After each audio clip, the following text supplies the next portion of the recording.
Okay, good afternoon folks. My name is Mark Riley. I'm a celebrant with the charity Humanist Society Scotland, and on behalf of Adam and Nicole, I'd love to welcome you all here to Norton House for their wedding day. And regardless of how you know the happy couple, maybe your family, maybe you used to work with them, maybe you just borrowed Duncan's orbital sander back in 1993, right? Regardless, Adam and Nicole are delighted that you're with them today, and they really do appreciate all the love and support you've given them as they write their new chapter. There's an element of magic to marriage, that irreducible element of art. And to speak more on that, I'm going to pull the big guns out early and ask Adam's brother Sam to join us and share a quick extract with us. Susan, you see my magic before? This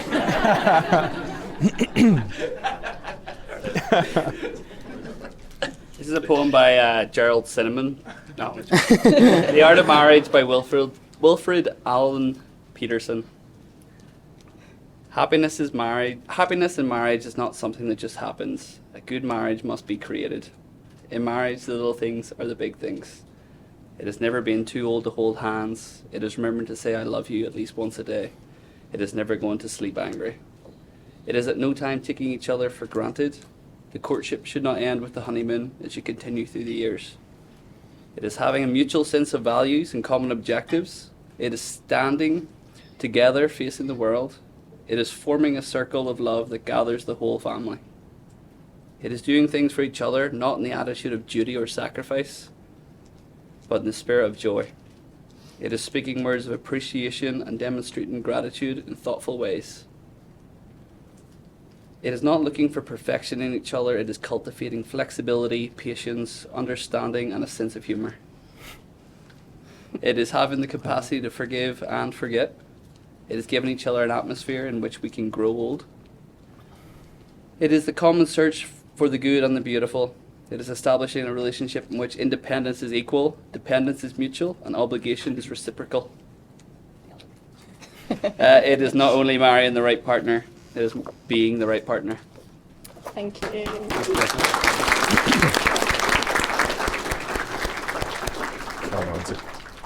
Step through. Right, so marriage, it's all about finding that right person. So how did Nicole and Sam find each other? How did they get? Nicole and Adam.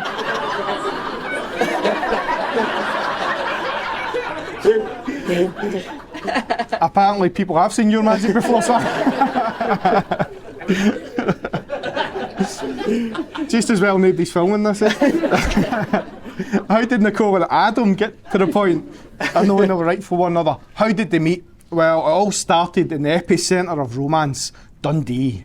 Right? Nicole was in her first year at uni and was living in the student halls, and one of her new flatmates was Ben, one of Adam's best pals. Ben, where are you? Yes, this is your fault, Ben. Yep. Hope you're proud. Anyway, back in 2012, Adam and a group of pals planned on a surprise trip from Northern Ireland to Dundee to surprise the big man for the weekend. So some of Nicole's flatmates took Ben out to distract him for dinner whilst his pals got there. And Nicole, this is going to be a nightmare today. Nicole stayed in with the man of honour, Colin, to sneak them all in when Ben was out. Adam was the first one to get to the flat, and he noticed Nicole straight away. He thought she was absolutely gorgeous, and then when he heard that West Lothian accent, it made him fancy her even more. And the first impressions of Adam were he was dead smiley, he was confident, and he was really hot. That was just what Colin thought.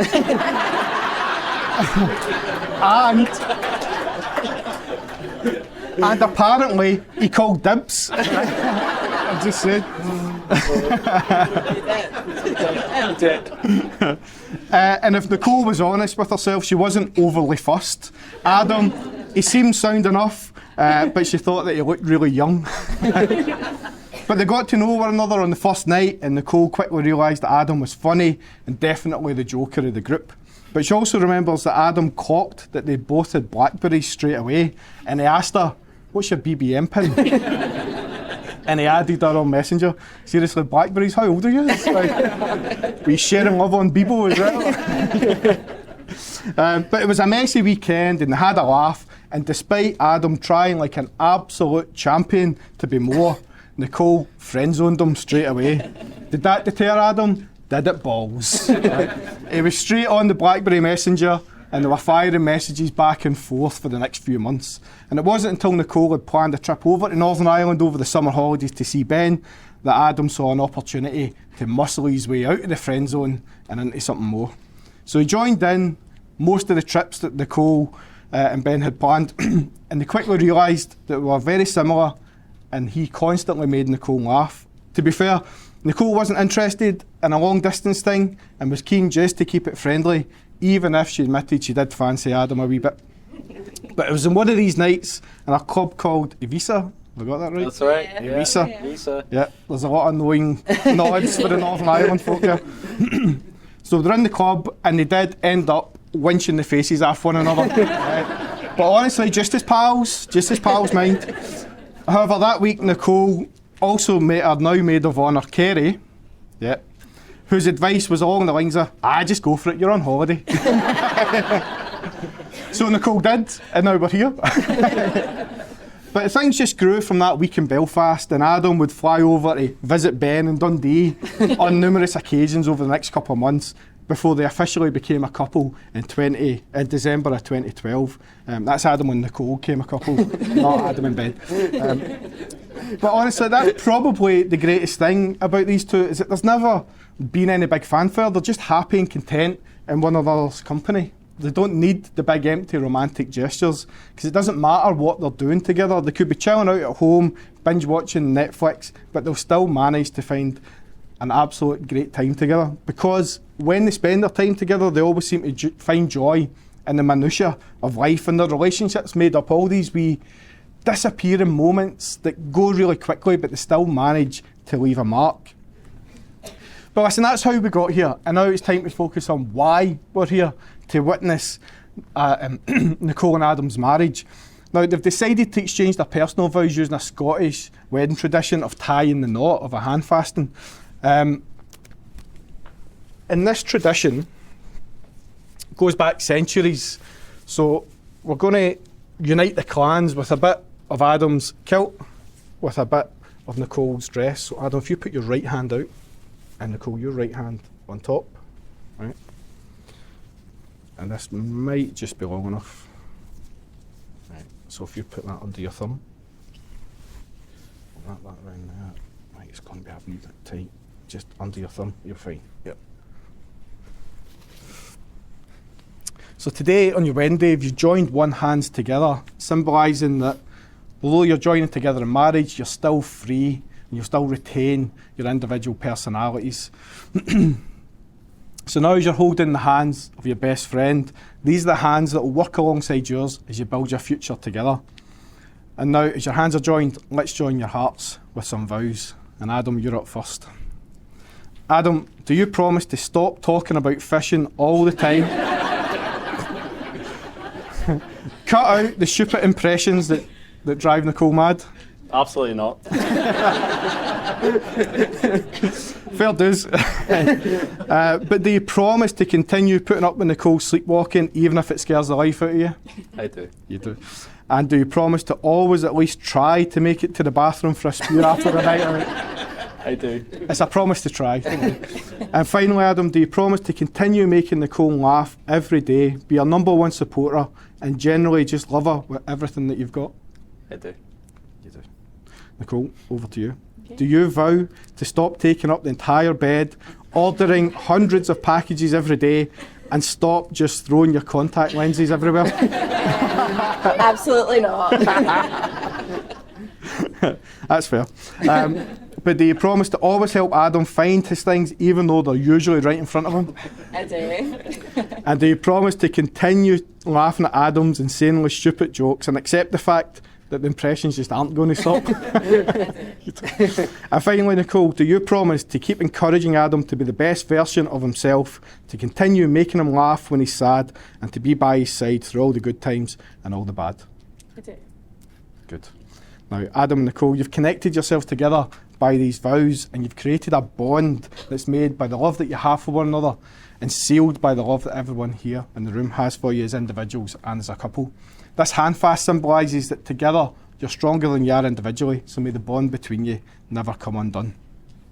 And this is the important part. if you just make a wee fist, it might be a bit tight 'cause it's a bit short, but just slowly pull your arms together, apart, sorry, and tie the knot, not getting caught on a button. There we go. Yes!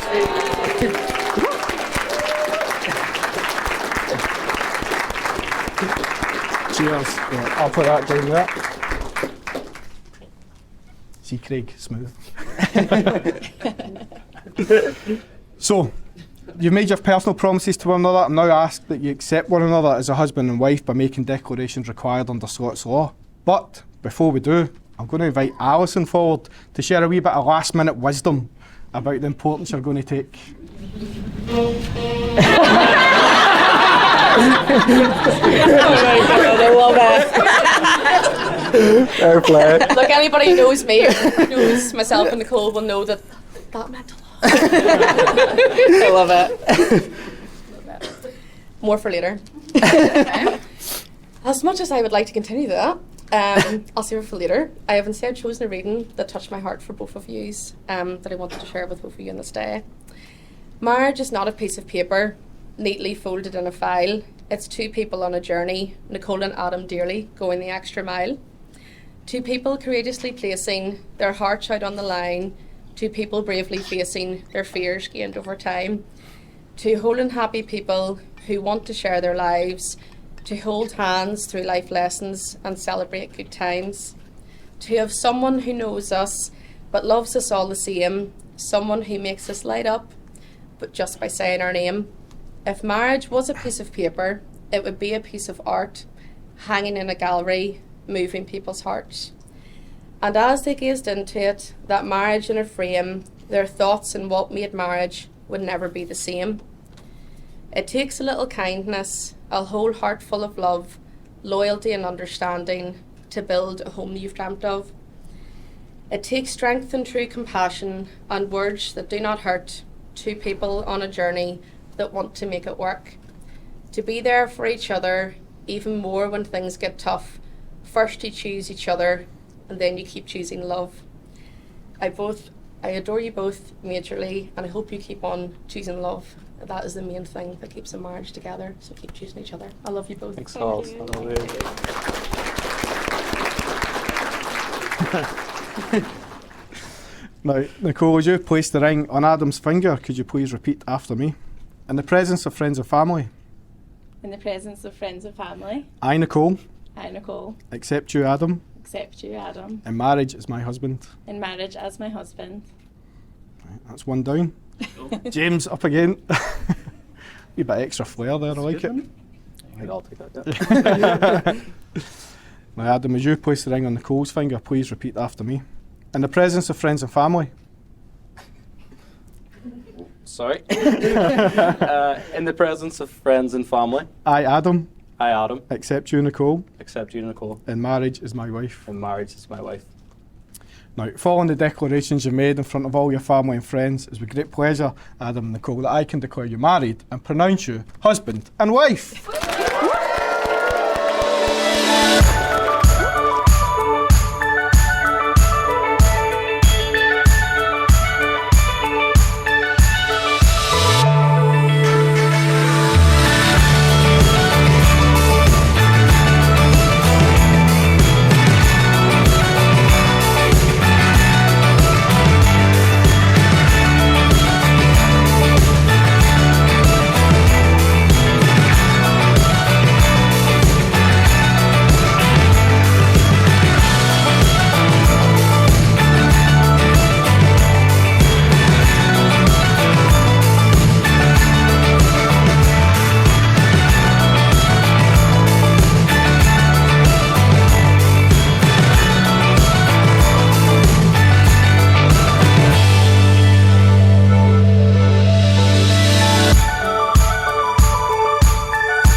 weeks early, which was a very bad thing to do.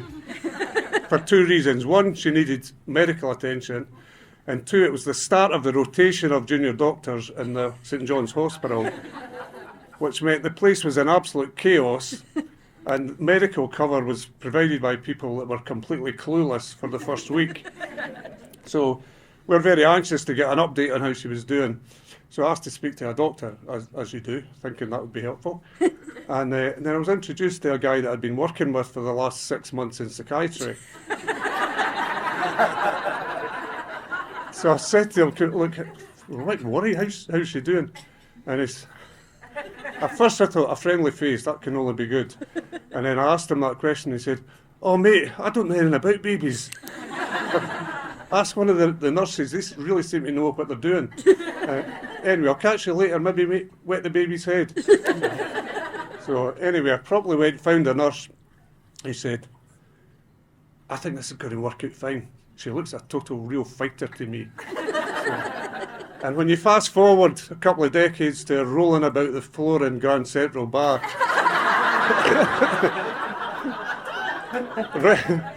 rescuing her friend Lindsay, who'd got on the wrong side of some bad girl. It was a pretty prescient observation by the nurse. So, but rewinding a bit, her early development, some things she was very advanced with. She could draw before she could talk. And I mean, she was ridiculously good at drawing, way ahead of where she should be for her age. Other things, she was a wee bit slower in the uptake. So for example, growing hair.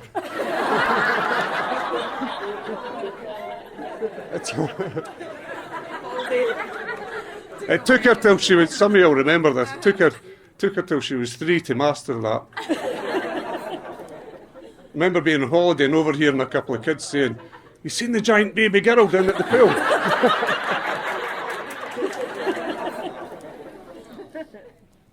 What else was she slow at?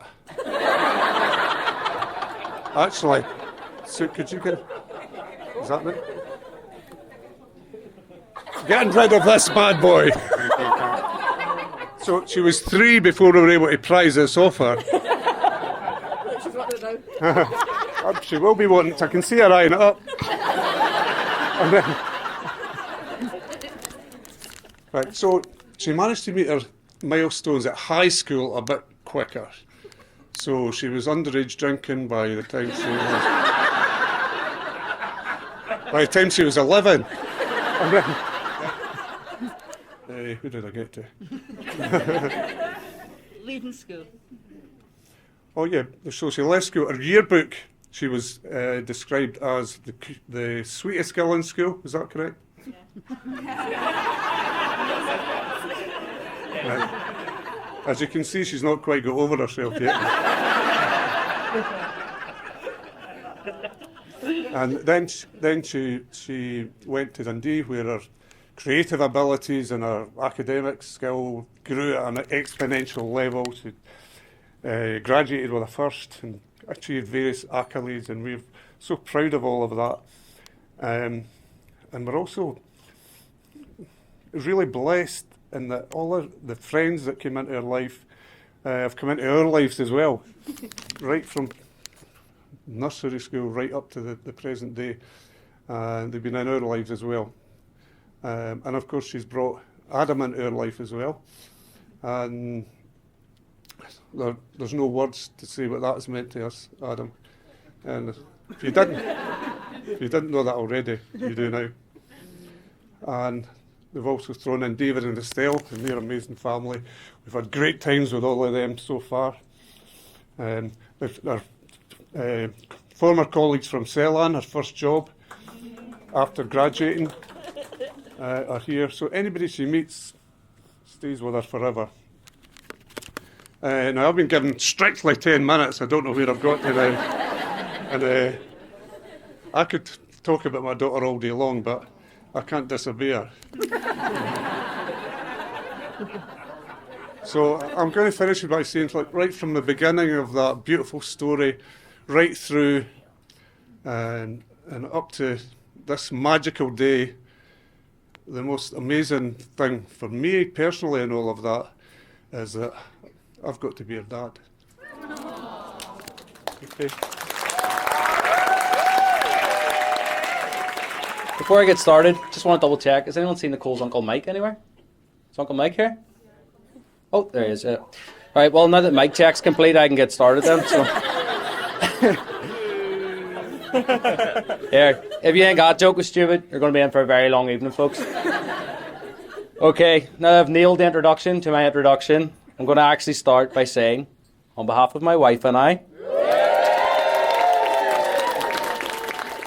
it's fair to say that today wouldn't have been possible if not for the next group of people, our parents. Duncan and Susan, I can't thank you enough for your help in making our dream wedding a reality today. You've had... Oh. Why not?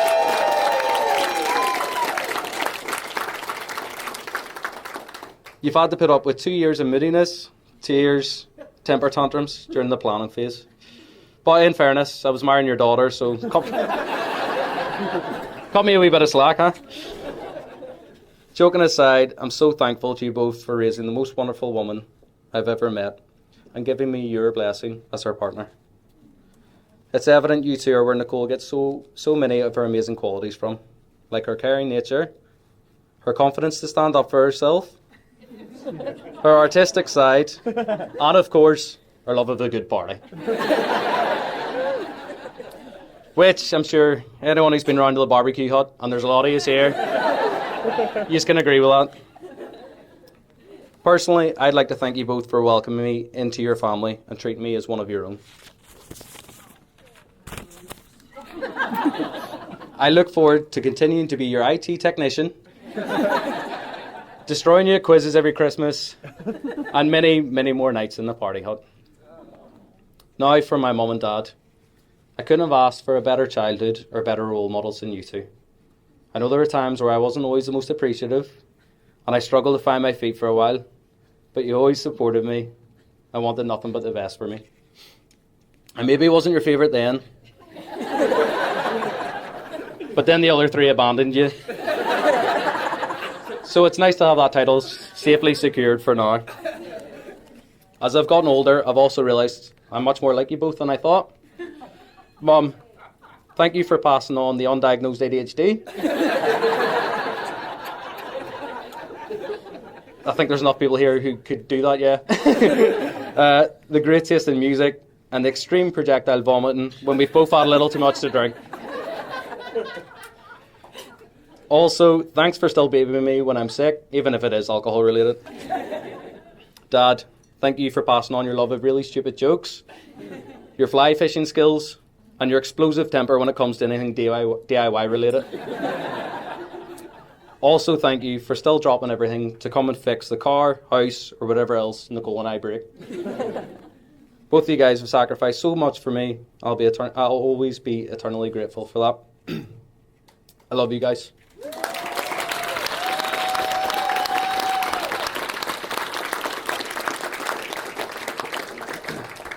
Now, on to my beautiful bride, Nicole. Or Mrs. Couples, I guess she's now called. There's so many reasons why I love Nicole. I could probably talk for hours, but I know you're all just waiting on here and James take a piss out of me and then get a bit of grub, so I'll just mention a few. I love that any time I've had a bad day, you're there to pick me up with some silly dance or singing so loud that the neighbours complain. I love how every night you're so tired you can't even keep your eyes open, and then suddenly you get the zoomies and decide that that's the most appropriate time to reorganise our entire lives. I love how selfless you are and how you would do literally anything for not only me but for all your friends and family. I also love that even after all this time together, I still get people telling me I'm punching. And that statement has never been truer than today. Although, I have to say I'm a little jealous that you look better in your dress than I do. For those of you who don't know, and I know Mark touched on this a wee bit earlier, but Nicole and I met while she was at uni. And I went with some mates to visit our good friend Ben. Where's Ben at? Yeah. So if anyone wants to buy Ben a pint later, we wouldn't be here if it wasn't for him, so go for it.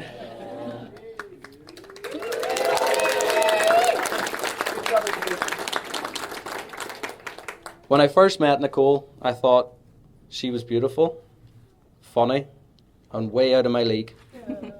In retrospect, I think it was a bit of love at first sight. And as it turns out, that love at first sight was reciprocated by Colin.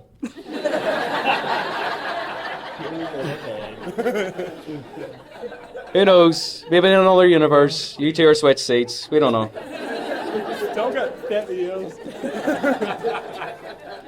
All I know is I was lucky enough to add Nicole on a modern technology called BlackBerry. BlackBerry Messenger. And since then, I don't think we've gone a day without contact.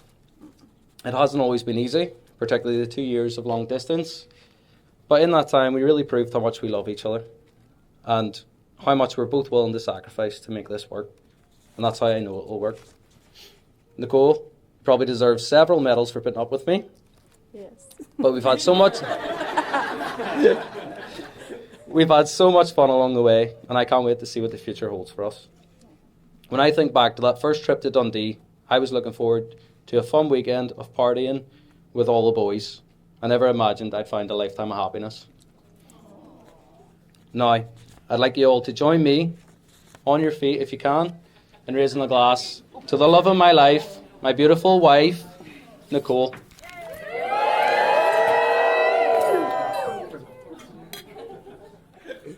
For the last 20 years or so, Adam's been the one constant in my life. Constant pain in my ass.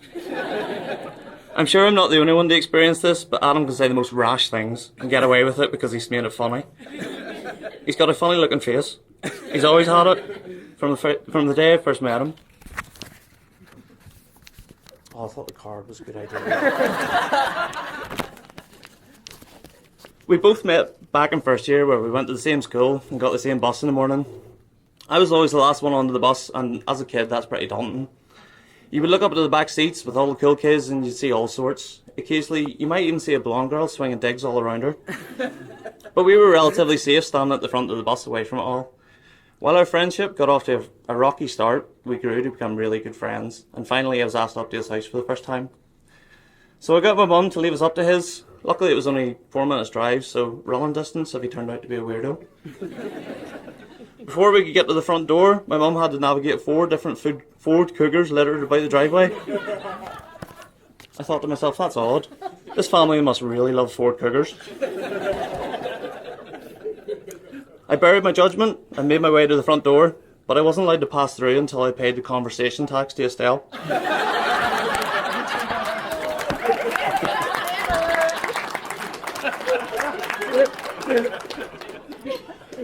I love you, Ken.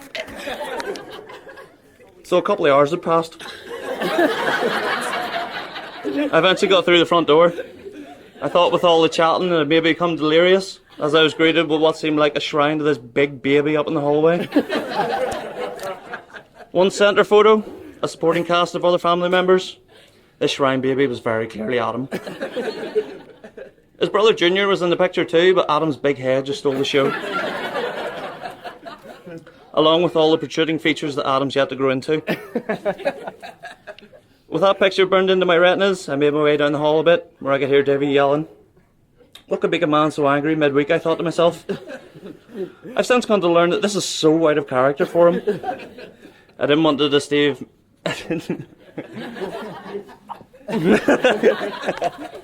I'm sorry, Davy. I didn't want to disturb Davy mid-rant, so I cut through the landing and made my way past... Who cut it early? Is it that bad?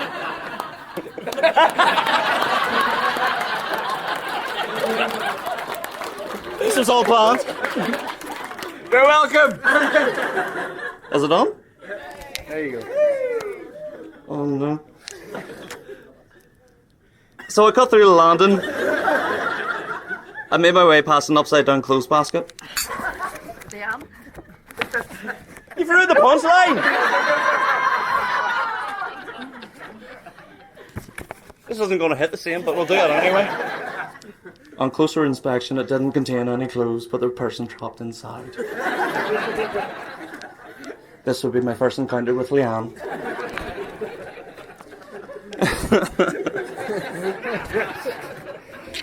Don't you do it. It seemed like this was some kind of. It seemed like this was some kind of punishment bestowed upon her. I've messed up. Estelle, you've thrown me off here. It seemed like this was some kind of punishment bestowed upon her by other family members, but I dare not ask and run upstairs before I could ask to help. Atop the staircase, this is where I meet Carolyn for the first time, but she looked familiar to me. I could have sworn I've seen her punching some boy in a bus before. But I wasn't sticking around to find out. I finally made it to Adam and Junior's room, but calling it a room would be generous. The walls were bare drywall. The floor wasn't fully carpeted. It was more like a cell. I looked at Adam. My face was smiling, but my eyes were saying, blink twice if you need help.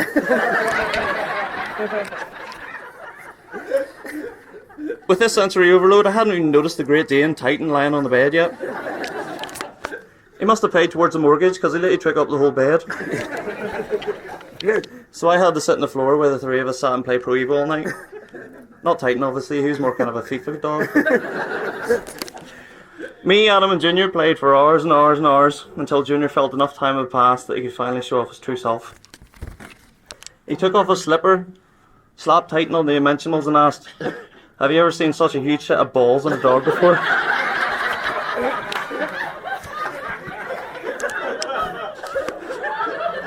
I laughed and laughed while I looked for a home telephone to ring my mum to take me home.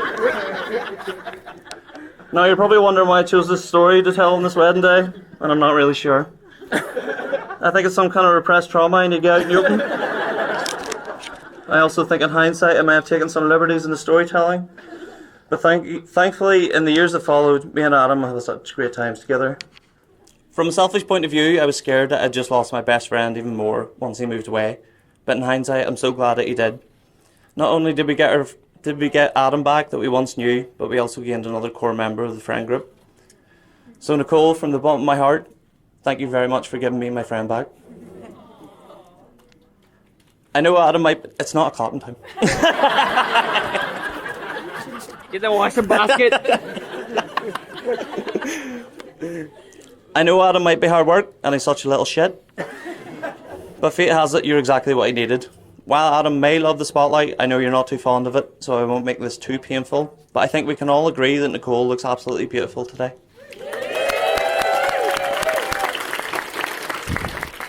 You're both the glue that holds this friend group together, and I think I can speak on behalf of everyone when I say we're all so happy to be here for you and so proud of the people you've become.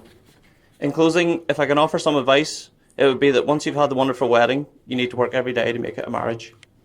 Can I get everyone to raise their glass while I wish you both very best of luck in your lives together, and may it be filled with happiness and love. Slán se bha!